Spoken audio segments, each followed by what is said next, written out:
चलें तो दोस्तों आज के मज़ेदार लतीफ़ा शुरू करते हैं। एक कंजूस आदमी अपने बाएं आंख पर हाथ रख कर जा रहा था। एक शख्स ने पूछा, भाई क्या हुआ?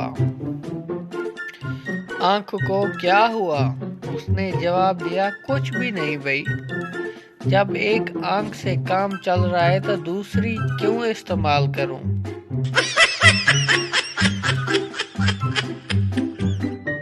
शोहर और पागल बीवी।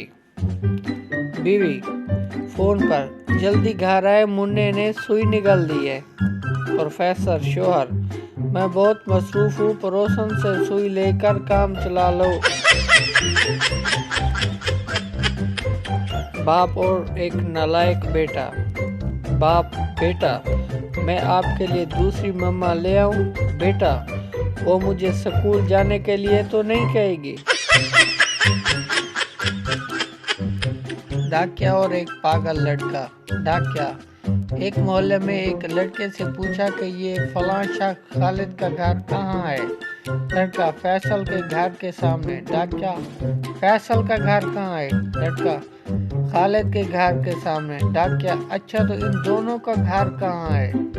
बच्चा, आमने सामने। एक बेवकूफ बीवी और उसका शोहर। बीवी, आपने जो कलम लगाई थी उसकी जड़ें अभी तक नहीं पैदा हुई। मियाँ, तुम्हें कैसे मालूम? बीवी, मैं रोजाना उसे निकाल कर देखती हूँ। सुभान अल्लाह, क्या बात है। इन वीडियो पसंद आई हो तो लाइक कर दें और मज़ीद वीडियो देखने के लिए हमारे चैनल को सब्सक्राइब कर दें। मिलते हैं एक नई वीडियो के साथ। अल्लाह ताला आपको खुश रखे। अल्लाह हाफिज़।